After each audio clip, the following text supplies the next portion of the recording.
All right, everybody.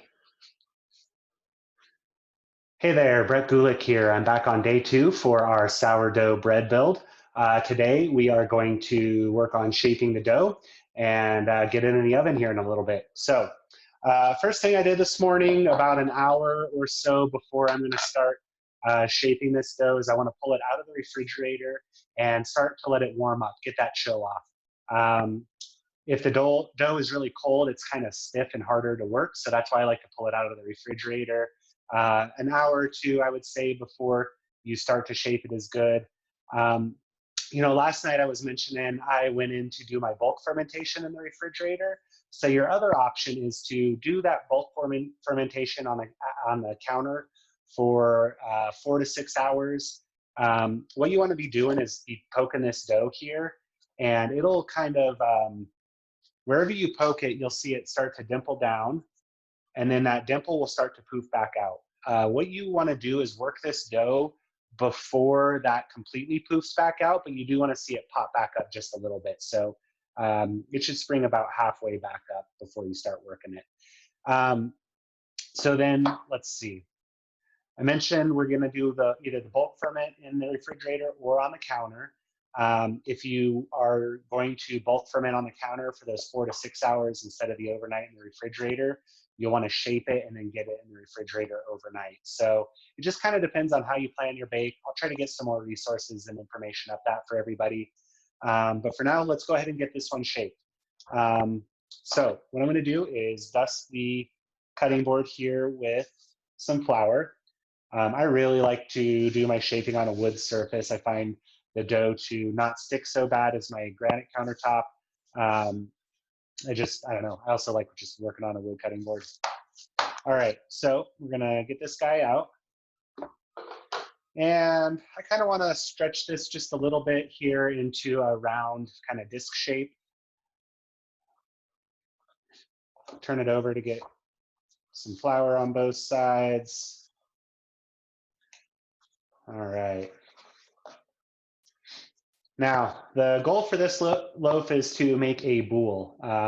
It's going to be just a nice round kind of dome shape to this bread.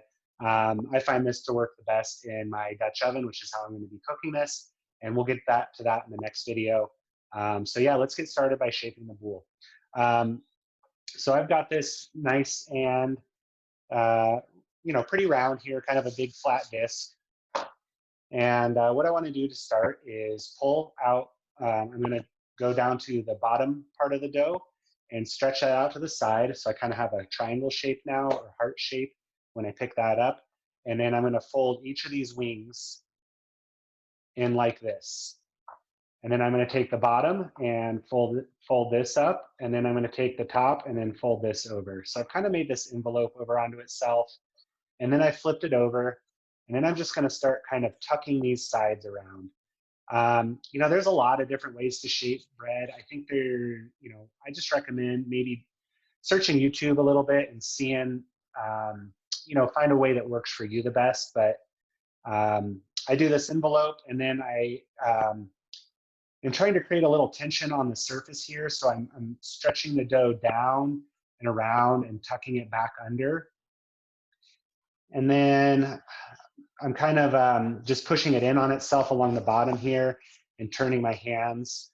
That's really just going to get a nice kind of happy little round shape there. So once I get that where I like it, I'm going to just let that rest for a moment or two on the cutting board right here while I get my proofing container ready. By letting it rest here, we get that seam on the bottom to seal up a little bit. So you can kind of see how it has that little crack right there. That'll kind of disappear once we let that rest. The other thing is I really try not to work it too much while I am shaping it. I don't want to deflate the dough, so I'm trying not to get my fingers in there too much. We're just doing some big pulls and stretching to get that surface tension built up. And then after that, we just want to leave it alone, be hands off with it. So next thing, I am going to be proofing my dough in a proofing basket. I really like these things. I got mine on Amazon. Basically, it's a wooden basket. These are really handy because by kind of having this spiral texture in the inside here, that dough is able to kind of grab on as it's rising, and just helps kind of maintain the structure.